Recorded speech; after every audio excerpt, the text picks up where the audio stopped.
देखिए 5 core committee के member हैं, उसमें से एक मैं भी हूं। जो प्रधानमंत्री जी लगातार एक बात कह रहे हैं, पूरे मुख्यमंत्री भाजपा के भी बात कह रहे हैं कि ये किसानों के फायदे का कानून है। कल हम उनको ये बताएंगे कि पहले अध्यादेश में हमको ये 4 चीजें हमारे खिलाफ हैं, दूसरे में ये और तीसरे में ये। अब आप किस आधार पर झूठ बोल रहे हैं लगातार कि ये हमारे फायदे का है, और जब ये सारे कानूनों में हमारे फायदे की कोई चीज नहीं है तो अब आपके पास एक ही रास्ता बचता है कि आप 3 कानूनों को रद्द करें। इसलिए कल हमारी बैठक में आज हमने तैयारी की है कि कौन कौन से धाराओं में कौन कौन सी चीजें हमारे खिलाफ में है। तीनों कानून पूरी तरीके से हमारे खिलाफ है। देखिए, जब वो ये मान लेंगे कि इसका हर पॉइंट हमारे खिलाफ है तो उनके पास रद्द करने के अलावा कोई चारा नहीं बचेगा। अब आया सवाल एमएसपी का। एमएसपी अभी तक भारत के कानून में नहीं है, तो उसके लिए सरकार को 1 दिन की लोकसभा का सत्र बुलाना पड़ेगा और उसको लोकसभा में पास करना पड़ेगा, विशेष सत्र बुलाकर कि इस देश के किसानों की जो 24 जीन्स है जिसका समर्थन मूल्य सरकार ने तय किया है, उनको क्रय करने की गारंटी का कानून बनाते हैं। अगर उससे नीचे वो किसान का माल बिकता है तो सरकार उसके लिए जवाबदेह होगी, सरकार उसका भुगतान करेगी। तो ऐसा एक कानून पार्लियामेंट में बनेगा। इसके लिए पार्लियामेंट का सत्र सरकार को बुलाना पड़ेगा।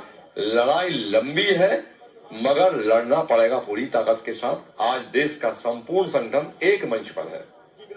तो जो जैसे कि कानून है जो 3 है उन्हें रद्द करना चाहिए, बड़ी बात है। तो अमित शाह जी ये प्रोटेस्ट को देखकर किसान जो लीडर उन्हें फोन कर चुके हैं कि हमारे साथ बैठो भाई, आओ चाय पीते हैं, इसमें हम बात करते हैं। तो मीटिंग में वो आते नहीं है। मैं आपको फोन करूं कि आओ हमारे घर आओ, आप आओ और मैं वहां पे हूं ना, ये बेइज्जती नहीं है अन्नदाता की?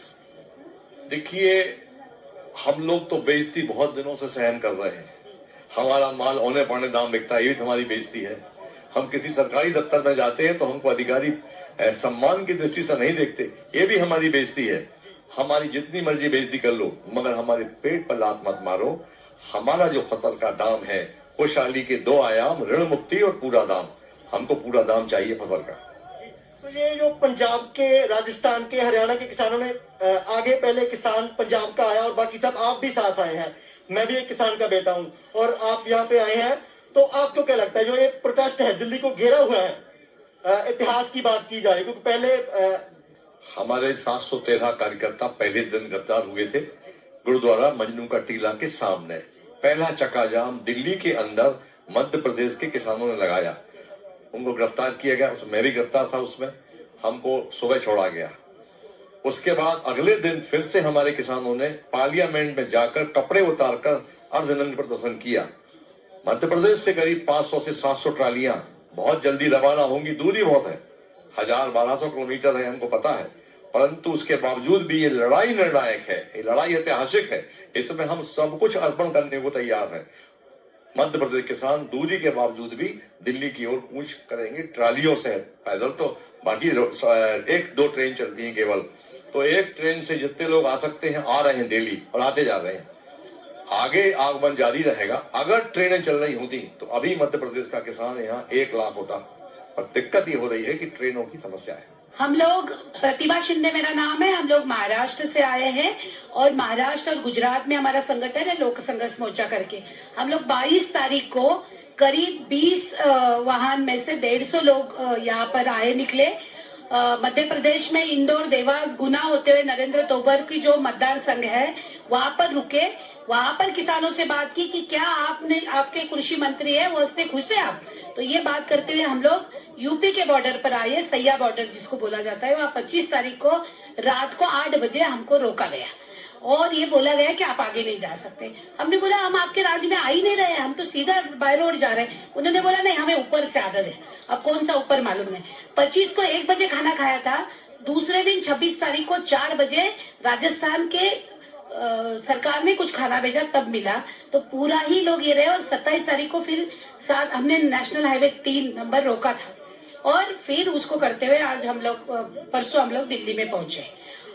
आज हमारे महाराष्ट्र में जितने किसान आंदोलन है उन लोगों ने मिलकर और जितने भी कामगार यूनियंस है, महाराष्ट्र में एक बड़ा अच्छा मजबूत जन आंदोलनों की संघर्ष समिति बनी हुई है उनकी, उन्होंने तय किया है कि कल यहाँ चर्चा होगी और उधर केंद्र सरकार, अंबानी अडानी जो कारपोरेट घराने, उनके पुतले फूके जाएंगे हर जिले के हर तहसील में, और हजारों महिला पुरुष एक साथ तहसील कचेरी में बैठकर ये देखेंगे कि सरकार क्या करती है, और नहीं करती है तो उसके बाद 5 तारीख को चक्का जाम होगा।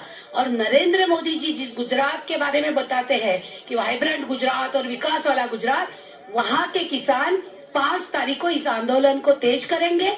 कल अपने अपने यहाँ पर ज्ञापन देंगे और 5 तारीख को आंदोलन करेंगे, और वहाँ पर भी केंद्र सरकार का और कारपोरेट घराने का पुतला फूका जाएगा।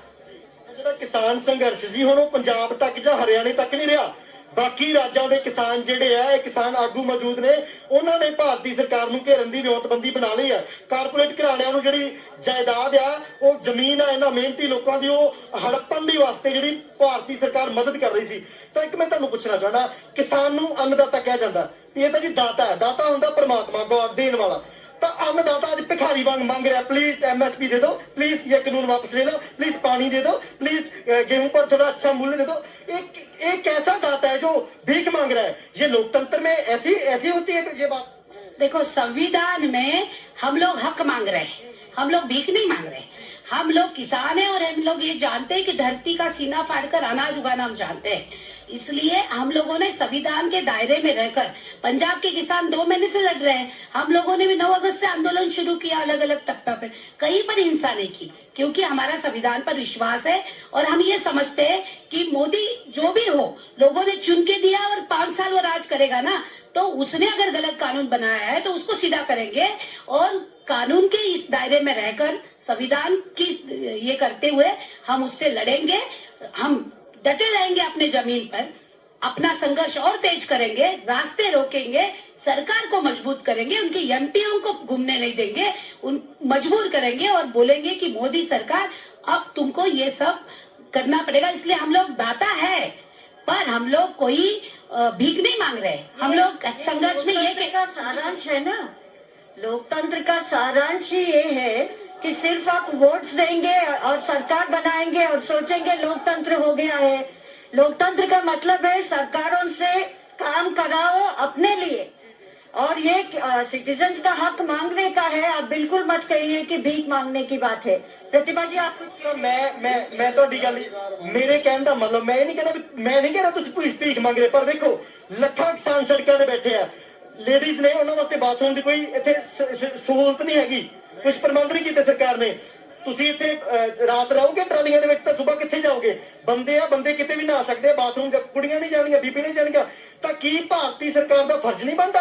ਕਹਿੰਦੇ ਵੀ ਨਾਰੀ ਪ੍ਰਧਾਨ ਦੇਸ਼ ਹੈ, ਕਿੱਥੇ ਹੈ ਨਾਰੀ ਪ੍ਰਧਾਨ? ਕਹਿੰਦੇ ਡਿਜੀਟਲ ਇੰਡੀਆ, ਇਹ ਡਿਜੀਟਲ ਇੰਡੀਆ, ਬੀਬੀਆਂ ਵਿਚਾਰੀਆਂ ਖੇਤਾਂ ਦੇ ਵਿੱਚ ਬਾਥਰੂਮ ਜਾ ਰਹੀਆਂ ਨੇ, ਇਹਨਾਂ ਨੂੰ ਦਿਸ ਨਹੀਂ ਰਿਹਾ। कैसा डिजिटल इंडिया? क्या ਤੁਹਾਨੂੰ ਲੱਗਦਾ ਵੀ डिजिटल इंडिया जाते बड़ा मतलब शर्मनाक वर्तारा है ये?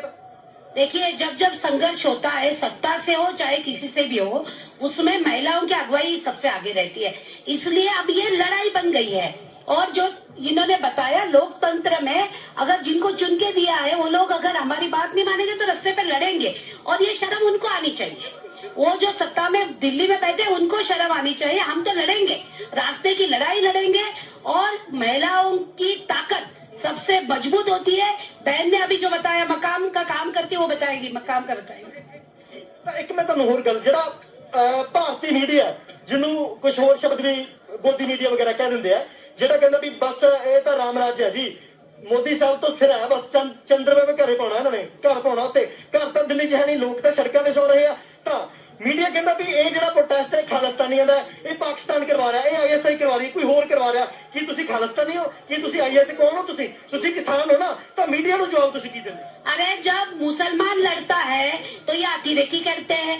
हम जैसे लोग जो आंदोलन करने वाले लोग लड़ते हैं, हमें नक्सली कहते हैं। अब जो पंजाब का किसान आ गया तो उनको खालिस्तानी कहते हैं। इनका काम ही है कहना, क्योंकि इनको ये अंबानी अडानी के साथ मिले हुए चोर है, और इसलिए ये कारपोरेट घराने वाले और मीडिया वाले, गोदी मीडिया वाले कुछ भी कहे, हम उनको भीख नहीं डालते, हम उनको डरते नहीं है।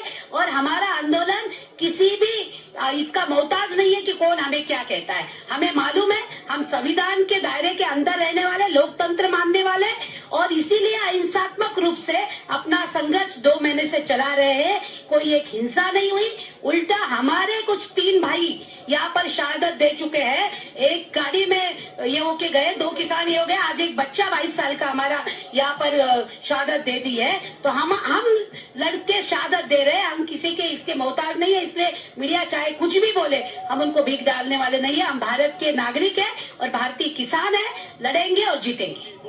तकरीबन 50 से 100 लोग आज दूसरे अमरेली जिले से भी दूसरे किसान भाई हमारे शाम को 6 बजे पहुंच जाएंगे। बड़ी तादाद में गुजरात से किसान यहाँ पे आ रहे हैं। पूरा समर्थन है, भारत के किसानों के साथ गुजरात के किसान खड़े हैं। और ये जो सरकार है कि जो खेत खलिहानों से किसानों को निकाल के व्यापारियों को ये किसानों के जो खेत है वो देने की बात कर रही है, उसके सामने बखूबी लड़ा जाएगा, पूरे भारत में लड़ा जाएगा।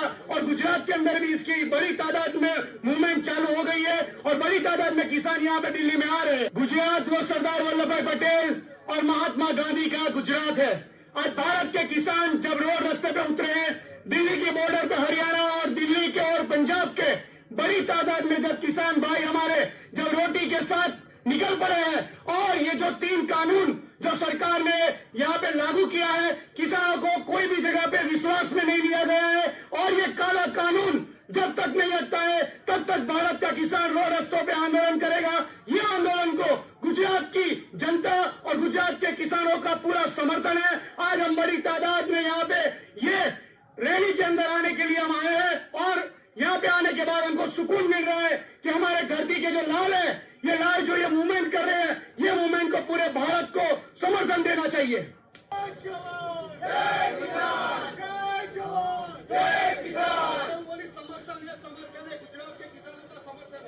समर्थन है, समर्थन है।